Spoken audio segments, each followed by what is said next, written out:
Welcome student. आज हम एक नए टॉपिक के साथ नात्सीवाद और हिटलर के उदय के अंतर्गत मंदी के साल इस सब टॉपिक की स्टडी करेंगे। सबसे पहले हम जानने की कोशिश करेंगे कि मंदी होती क्या है।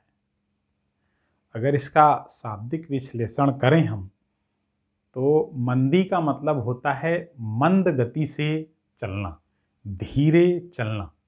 यहाँ पर हमने परिभाषा लिखी है मंदी की या आर्थिक मंदी की, जब राष्ट्रीय एवं अंतर्राष्ट्रीय स्तर पर वस्तुओं और सेवाओं के उत्पादन में निरंतर गिरावट हो रही हो और सकल घरेलू उत्पाद का आकार जो है वो नकारात्मक रूप से क्या है 3 महीने लगातार गिरता हो, तो हम उस ग्रोथ को या उस चीज को क्या कहते हैं, आर्थिक मंदी कहते हैं। यहाँ पर एक टर्म है जीडीपी। जीडीपी का आशय होता है सकल घरेलू उत्पाद, ग्रॉस डोमेस्टिक प्रोडक्ट। ये क्या है? किसी भी देश के फाइनेंशियल ईयर, खासतौर से भारत के संदर्भ में 1 अप्रैल से लेकर के 31 मार्च के मध्य अर्थव्यवस्था के तीनों सेक्टरों को मिला करके जो मौद्रिक आउटपुट हमें प्राप्त होता है, हम उसे जीडीपी या सकल घरेलू उत्पाद के नाम से जानते हैं। यानी सामान्य शब्दों में कहें तो हम आर्थिक मंदी का अर्थ होता है, आर्थिक मंदी का अर्थ होता है धीरे धीरे अर्थव्यवस्था की गतिशीलता बनाए रखना। यहाँ पर मैं मंदी बताने के बाद यह मंदी कब से प्रारंभ होती है, कब तक चलती है, तो 1929 से लेकर के 1939 से 40 तक वैश्विक महामंदी रहती है। ये मंदी प्रारंभ तो 1924 से ही आंशिक रूप से दिखने लगती है, लेकिन इसका जो भयावह और व्यापक रूप सामने आता है वो 1929 में, जब यूएसए का जो शेयर सूचकांक है, जिसे हम वॉल स्ट्रीट एक्सचेंज के नाम से जानते हैं, वो एक बैग क्या है, कोलैप्स करने लगता है, धराशायी होने लगता है, मृतप्राय होने लगता है। इसका आशय एक एग्जाम्पल से देखिए, 24 अक्टूबर का एक एग्जाम्पल यहाँ पर दिया है, जिसमें से क्या है 1.3 करोड़ शेयर क्या है एक दिन में बेच दिए जाते हैं, और वो दिन मंगलवार होता है। उसे क्या है इकोनॉमिकल हिस्ट्री में ब्लैक ट्यूसडे के नाम से जाना जाता है। ब्लैक ट्यूसडे मतलब काला मंगलवार के रूप से जाना जाता है, इतिहास में, आर्थिक इतिहास में काला दिन के रूप में जाना जाता है। अब यहाँ पर प्रभाव देखने की कोशिश करते हैं। प्रभाव क्या होता है, हमने आपको पिछले वीडियो में बताया कि वर्साय की संधि, वाइमर गणराज्य के माध्यम से जर्मनी की जो अर्थव्यवस्था रहती है, सैन्य व्यवस्था रहती है, सब कुछ क्या है शोषित कर ली जाती है, और जर्मनी इतनी खराब आर्थिक अवस्था में रहता है। अमेरिका डॉप्स योजना के माध्यम से क्या है मदद करता है, तो 1921 से लेकर के 1924 तक उसकी अर्थव्यवस्था कुछ गतिशील होती है। लेकिन जब अमेरिका पर खुद आफत आता है या बुरे दौर में गुजरता है, तो वो क्या है जर्मनी को लोन या ब्याज देना, उधार देना क्या है बंद कर देता है, जिससे जर्मनी की अर्थव्यवस्था पतन की ओर जाने लगती है। आप देखेंगे यहाँ पे लिखा है 1929 के मुकाबले 1932 में उत्पादन क्या होता है, जर्मनी का 40% रह जाता है। यानी कहीं ना कहीं क्या है कि जर्मनी में इस मंदी का भीषण असर दिखाई देने लगता है। यानी उत्पादन की प्रक्रिया उद्योगों से क्या है धीरे धीरे ठप होने लगती है, कम होने लगती है।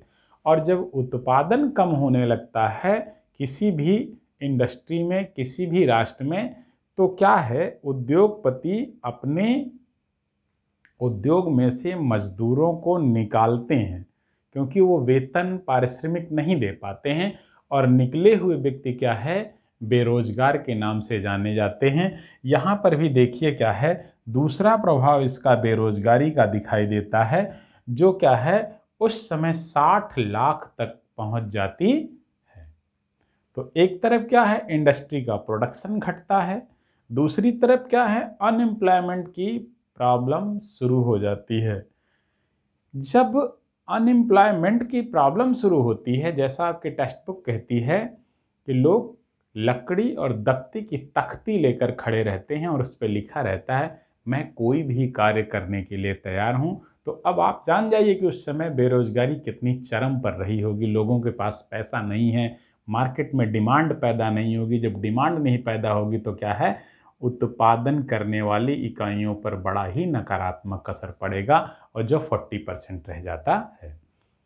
इसके बाद देखिए, जो सरकारी नौकरी करने वाला वर्ग रहता है या जो धनवान वर्ग रहता है, जब उद्योगों में काम नहीं होगा, लोगों को बेरोजगार होगा, तो धीरे धीरे क्या है, सरकारी कर्मचारियों की सैलरी, सरकारी कर्मचारी के भत्ते भी संकुचित होंगे, और संकुचित होने के साथ साथ जो सरकारी एम्प्लॉय होंगे उनके मन में ये भय करने लगता है कि एक दिन क्या है, मेरा भी पैसा इतना कम होते होते क्या है, मैं भी मजदूर बन जाऊंगा, मैं भी कृषक बन जाऊंगा। इसी प्रकार से जो सामंत है या ज़्यादा पैसा वाला वर्ग है, वो भी क्या है, एक भय काम करता है कि मैं भी धीरे धीरे क्या है, आर्थिक रूप से कमज़ोर होता चला जाऊंगा, मजदूर बन जाऊंगा। और जिसको क्या है, उस समय कहा जाता था सर्वहाराकरण। सर्वहाराकरण का आशय यह है कि व्यक्तियों के पास उपलब्ध पूंजी जब धीरे धीरे कम होती है तो उसका आर्थिक स्टैंडर्ड क्या होता है, कम होने लगता है, और वो अपने को क्या है, जस्ट लाइक मजदूर की तरह फील करने लगता है। रोज कमाओ रोज खाओ, उस वर्ग बनने की प्रक्रिया को सर्वहाराकरण कहा जाता है। आगे देखेंगे, इसका एक ड्रॉबैक और रहता है मंदी का, कि नात्सीवाद और फांसीवाद का उदय होता है। नात्सीवाद जर्मनी में हिटलर के माध्यम से, और फांसीवाद इटली में मुसोलिनी के माध्यम से होता है। और ये दोनों ही विचारधारा जो होती हैं, ये क्या होती हैं, उग्रवाद पर आधारित होती हैं। इनका क्या है, लोकतंत्र में विश्वास नहीं होता है।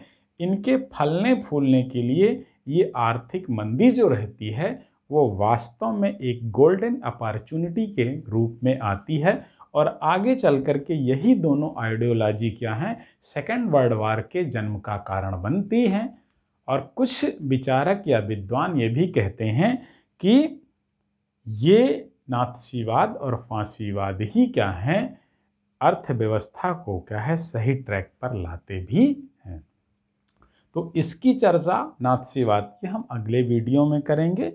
और फिर अब प्रश्न ये उठता है कि जब इस प्रकार की समस्या है, आर्थिक मंदी है, तो तत्कालीन जो संविधान रहता है वाइमर गणराज्य, क्या वो इस प्रकार की मुसीबत या समस्या से निपटने में सक्षम है?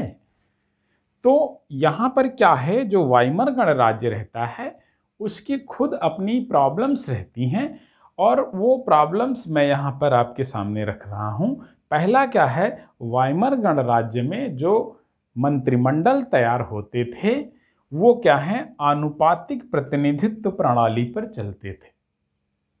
अब आनुपातिक प्रतिनिधित्व प्रणाली है क्या, चुनावों के दरमियान जिस राजनीतिक दल को जिस अनुपात में वोट शेयर मिलता है कैबिनेट में या मंत्रिमंडल में, उसको उसी रेशियो में क्या है, मंत्रियों का पद दिया जाता है। इसे आनुपातिक प्रतिनिधित्व प्रणाली कहते हैं। इसका दुर्भाग्य होता है कि जब चुनाव होता है जर्मनी में वाइमर गणराज्य के अंतर्गत, तो क्या होता है कभी भी किसी भी राजनीतिक दल को 50+ का मेजॉरिटी या बहुमत नहीं मिलता है। इसलिए क्या है, एक गठबंधन सरकार का निर्माण होता है और गठबंधन सरकार हमेशा क्या है, विचारों में मतभेदता के कारण असमंजस की स्थिति में रहती है। दूसरा क्या होता है कि वाइमर गणराज्य का जो आर्टिकल 48 है, इसमें क्या है, राष्ट्रपति को यह अधिकार रहता है कि वो आपातकाल लगा सकता है और नागरिक अधिकारों को समाप्त कर सकता है। यहां पर इन दोनों को जोड़ के स्टडी करें तो गठबंधन सरकार ऐसी सरकार होती है जो खुद ऐसे अवसर दे देती है कि राष्ट्रपति शासन या राष्ट्रीय आपात लग जाए, क्योंकि वो राष्ट्रपति से बहुमत कम होने न होने की अवस्था में राष्ट्रपति मजबूत हो जाता है।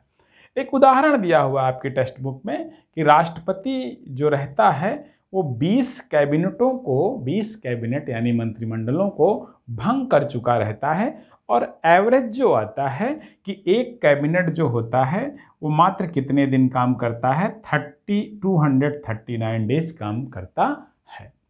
तो ये जब इस प्रकार के क्या हैं कमजोरी वाले बिंदु आर्टिकल 48 और आनुपातिक प्रतिनिधित्व प्रणाली रहेगी तो नो डाउट्स क्या है, वाइमर गणराज्य मंदी को वहन नहीं कर पाता है, मंदी का मुकाबला नहीं कर पाता है।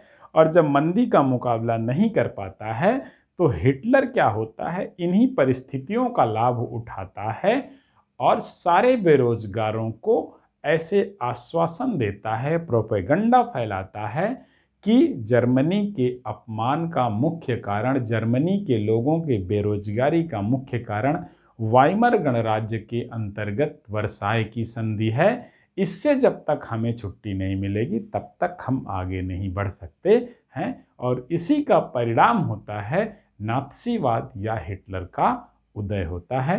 तो प्यारे बच्चों, आज के वीडियो में बस इतना। आगे के वीडियो में अगले टॉपिक के साथ पुनः उपलब्ध होंगे। धन्यवाद।